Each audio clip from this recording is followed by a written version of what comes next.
Lord forgive me for this trap shit. Sergeant Smack making backflip. Telly Hank did with the action. With the Vato speaking Spanish. Frank Matthews, how I vanish. Poof. Came back like I'm King Tut. Gold BBS is on a beamer. When Fat Cat was 10 queens up. Ball off the profit, not the re-up. Fly like Puerto Rican Jesus. Uptown like I'm Baby May. Just caught a touchdown from the Bay. I guess you dropped the song and you took some shots at him first, and then he dropped Airball. And he said that you like slowed up since Shiesty went to jail and shit like that. It's a whole lot of burn account. All right. Do you think he really got liposuction to lose weight?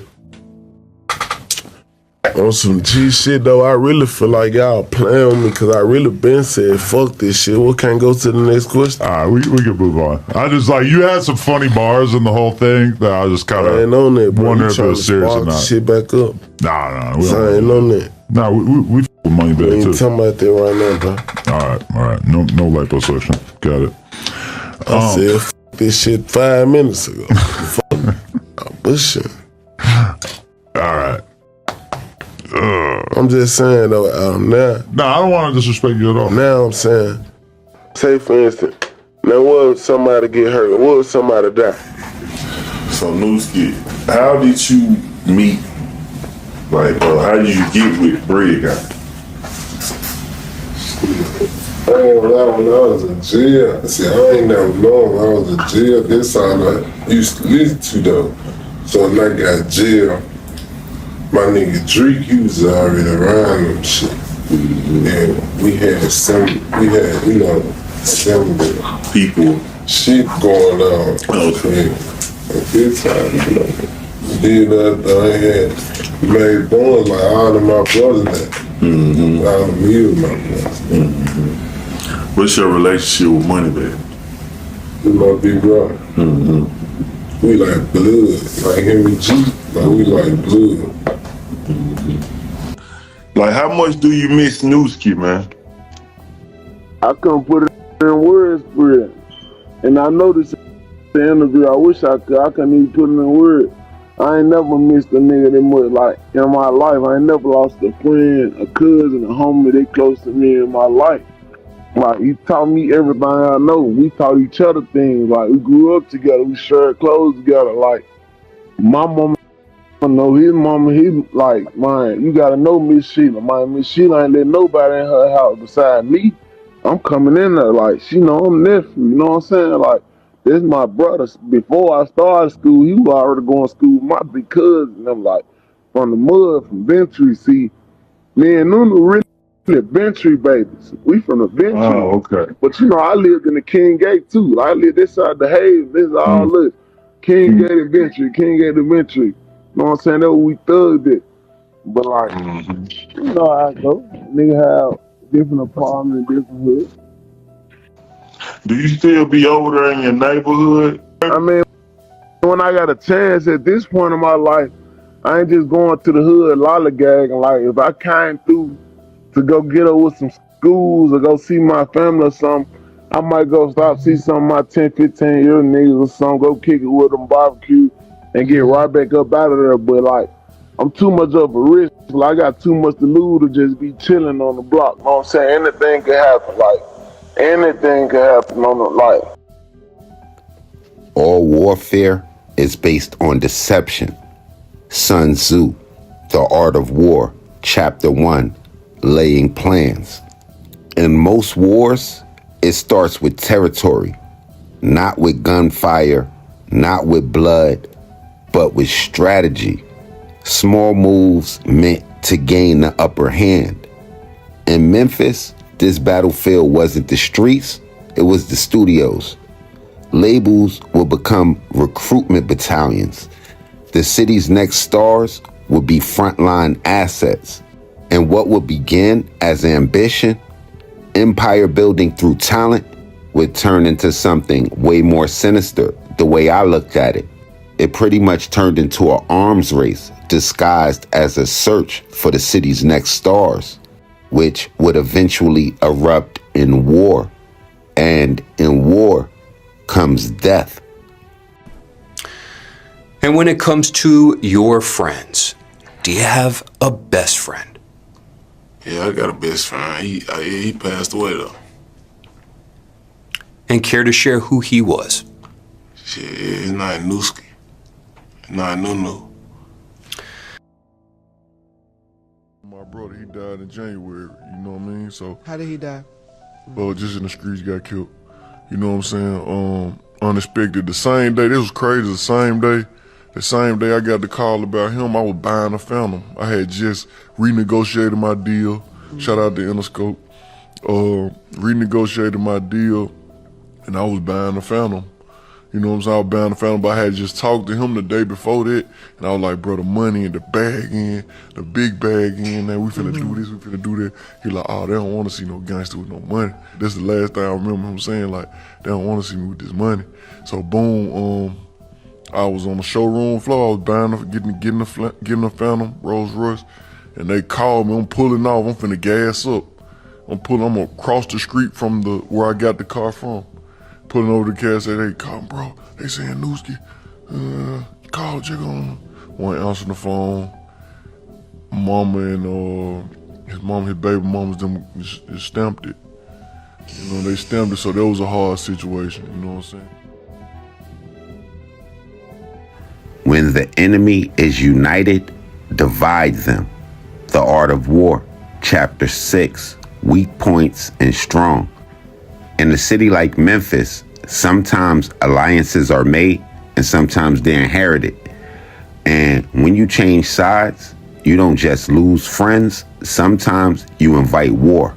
Yo Gotti would make his way out of the Ridgecrest Apartments in North Memphis, and by 2010, he had risen to become the face of Memphis rap.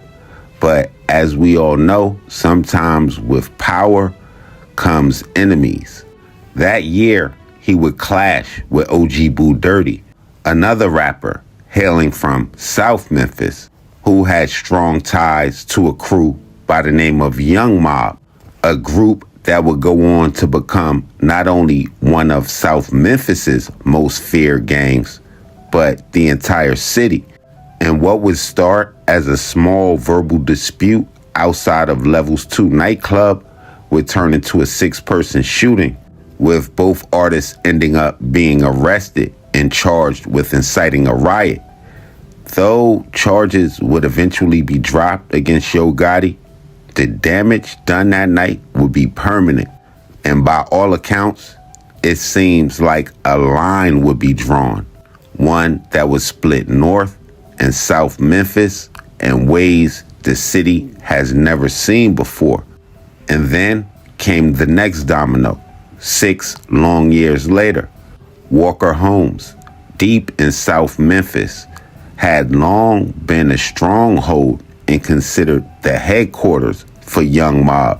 So Yo Gotti's next signing would seem like a direct power play and would have ripple effects for the next decade. In 2016, when Yo Gotti was signed Moneybagg Yo, a Walker Homes native who has been alleged to once have quiet affiliations with Young MOBB, and after signing with Yo Gotti's CMG imprint, Moneybagg Yo's trajectory would shift fast. In interviews, he would later refer to the past tension between his neighborhood and Gotti as petty, insisting his decision to join CMG was business. But in the streets, not everybody would see it that way. With Gotti behind him, Moneybagg Yo would push Bread Gang into the mainstream, building a roster and a brand under his wing. And one of the first artists to rise with him was Big 30, a up-and-coming street-certified Memphis talent and frequent Pooh Shiesty collaborator who had recently signed with Gucci Mane and helped form the Chopper Gang movement. And with 30 moving as a standout artist under Bread Gang, Big Nookski would come alongside him, a cousin who he would describe as a lifelong ally in interviews, and eventually a familiar face in the Bread Gang camp, with some people even referring to him as Bread Gang Nuskie. But with momentum would come history, and Moneybagg Yo's past wouldn't be forgotten, and tensions would be worsened when he would collaborate with an artist allegedly tied to the murder of a young mob member. Some would view this as a business decision, while others looked at it as a deep sign of betrayal. And one of those who reportedly took it personally was a guy by the name of Brian Stupid Duke Lackland, an alleged top-ranking member of the young mob. And in circles close to the streets, the tension was no longer in the studios or behind closed doors. After words would be exchanged in interviews, sides seemed to have been drawn, and the addition of Big 30 and Big Nookski in the future would only intensify that. Labels weren't just signing rappers, they were stalking territory. And Yo Gotti's brawl with OG Boo Dirty would plant the first crack, but Moneybagg Yo's shift would shatter the surface. And with the presence of the young mob on one side and Bread Gang's growing roster on the other, war would be inevitable and the chain reaction would begin. Yeah, we begin with that breaking news. This is the 3700 block of Kazaza Road. A man has been shot. Fox 13's Lakia Scott is there live. Lakia, what can you tell us? What have you found out? That's right, Daryl. I am at the New Horizon River Apartments in the 3000 block of Kazaza. Now, what we're being told is that police were dispatched here about an hour ago after getting a call about gunshots being fired in the area. Now, what we do know right now is that police are reporting that one male victim was shot here on the scene. Now, when it comes to him, what was he really like? Shit, he was a good person. He was a motherfucker, really, like. Just all the way around. His whole personality was a motherfucker. How he carried himself. Things he doing and shit, you know what I'm saying? What he meant to this city, like, what he meant to everybody. My nigga had them bitches, too. Now, taking it all the way back, do you remember how you two met for the very first time? Shit, we used to live in some apartment called Bentry. Like, we used to live in some apartment, like, way back in the day when I was in elementary. Even before I started school, he was already going to school with my cousin and shit. And shit, I just started going to school, coming outside, and that's how we met. And do you remember the last correspondence you had with him before he passed away? Now, I was just with him, like, we were just smiling and shit. I had a show at the school for the kids and shit. He stayed smiling and shit. He stayed smiling, and that nigga proud, let a nigga know he proud of me and shit. Stop the music, man. PSA, man. Big Nookski don't go on shirts. He puts on shirts. The mausoleum, by the way. He don't go on shirt, man. He gotta go up on my face, man. He gonna get a moral. We putting a big moral on the side of the stove in our hood. Pull up, play with it, get caught playing with that moral. I know he gonna play anyway. Gotta sneak. Be smart.